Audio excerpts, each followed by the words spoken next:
Game week 6 will be a really popular week to play the first wildcard in FPL. There are some injuries, there are some fixture swings, and I'll talk more about this in this video. And of course, I will show you what I believe is the best Game week 6 wildcard team.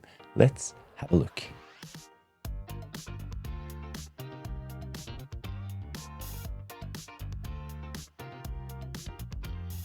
So first out, goalkeepers, I've gone for Raya in goal. I believe he is really good value at the moment, especially considering Arsenal's fixtures going forward. I know the fixture is not the best in Game Week 6 itself, playing against Newcastle, but when we consider Arsenal's fixtures going forward, I think that Raya is a really good option on the Game Week 6 wildcard.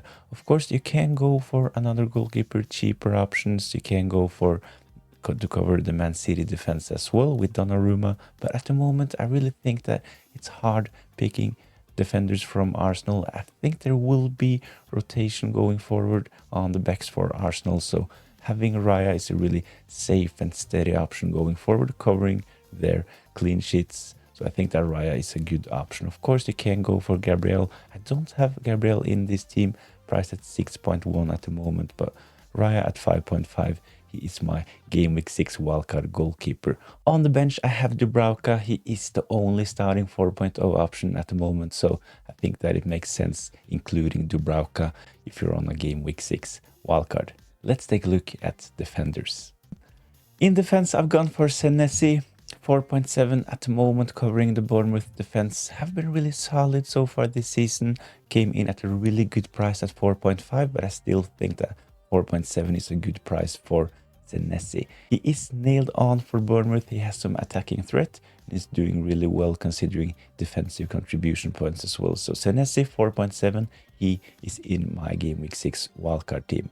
I've doubled up with Spurs defense as well. They have actually kept 3 clean sheets so far. Did not impress in Game Week 5, conceding 2 goals against Brighton, but I think that Spurs and their defenders will do well going forward. Fan, really good value, and I have included Pedro Porro as well. So at the end of the video, if you have problems affording this team, I think that an easy downgrade to save 0.6 is to go from Pedro Porro to Romero's. Really good option as well, priced at 5 million. He is actually a bigger threat at set pieces. So Romero instead of Pedro Porro is a good option as well.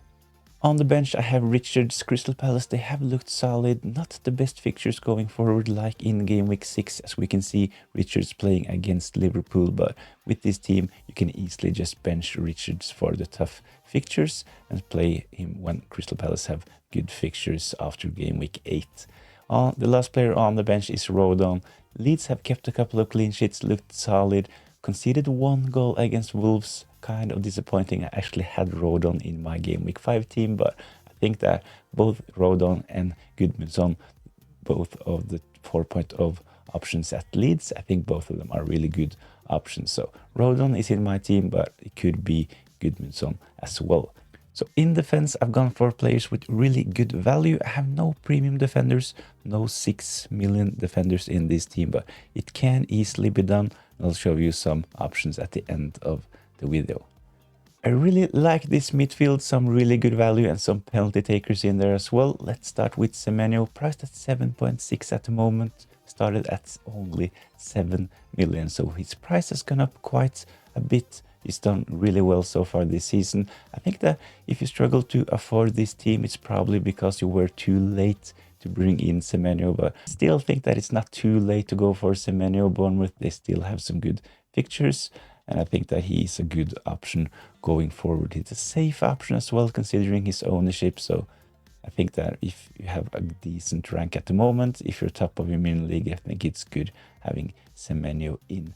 If you don't really think that Semenyo will continue delivering, of course, go for someone else. The next player is Bruno Fernandes. Man United, they have good fixtures coming up. He is their set piece taker. He is taking penalties as well. He will start most games, play 90 minutes, so I think Bruno Fernandes is a good option and he would be in my Game Week 6 wildcard. The next player is Cole Palmer. Has been a bit unlucky, got injured. He was back, played some minutes in the Champions League.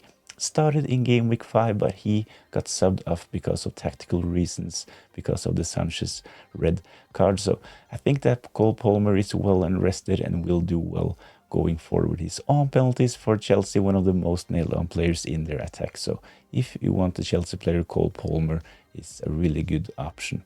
The last player in midfield in my starting 11 is Reinders. I think that he is really good value at the moment, 5.7. I think that at this price point, he is probably the best option at the moment. So Reinders, he is in my wildcard team, considering Man City's good fixtures coming up. On the bench, I've gone for a 4.5 option. Josh King, he looks to be nailed on for Fulham, playing in that number 10 spot. So I think that he can get attacking returns as well going forward. His price only 4 million makes it really easy to have him on your bench. So you'll avoid benching headaches by having King in your team, and it lets you upgrade your starting 11 even more because you only bench 4.5 million. So Josh King, I think that he is a really good option at the moment. If you like this video, please consider giving it a like. I have weekly team selection videos and Q&As the night before the deadline streams as well. So if you want more FPL content, please subscribe to the channel. So if you're on a Game Week 6 wildcard, I would really consider going for something like this. I think Erling Haaland is a better option compared to Mo Salah at the moment. When you take a look at the stats, and I think that actually Mo Salah owners, they have been a bit lucky. So they have kept him in some of those games from game week 1 to game week 5, and he's gotten returns in most games, even though he's been a bit lucky. He's not done well considering the stats, only 1.5 xg, but he has like 3 goals, 2 assists, something like that, and most of those returns have come in extra time. So if I were to use my wildcard in game week 6, Erling Haaland would definitely be my choice. Of course, you can squeeze in both Erling Haaland and Mo Salah into your team, but at the moment, I actually think that Haaland is better value. The next forward in this team is Gyökeres.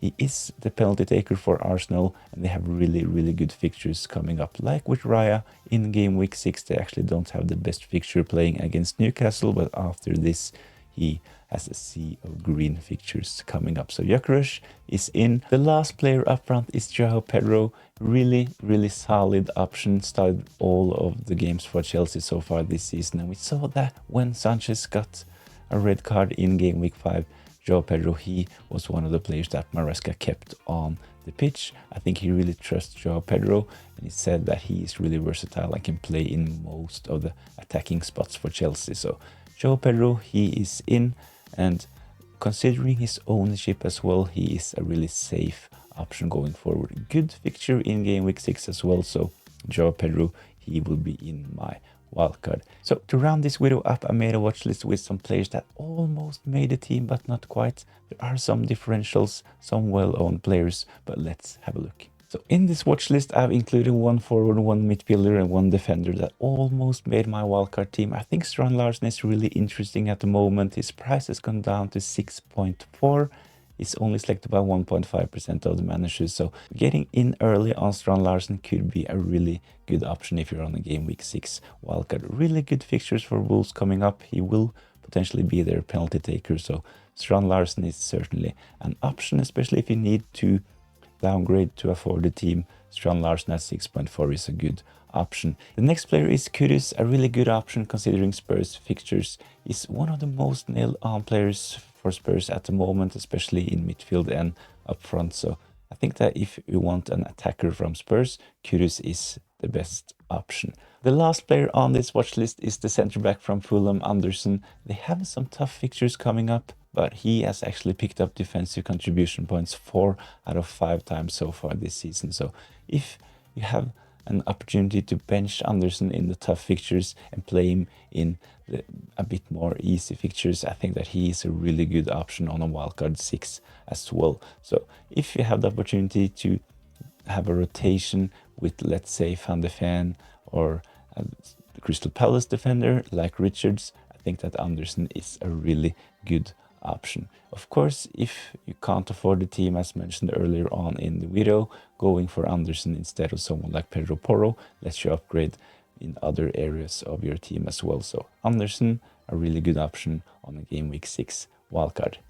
So that's it, my Game Week 6 wildcard draft. To summarize, I think at least you should have 2 options from Man City and 2 from Arsenal as well. They are 2 of the best teams in the league. They have some really good FPL options and they have good fixtures coming up.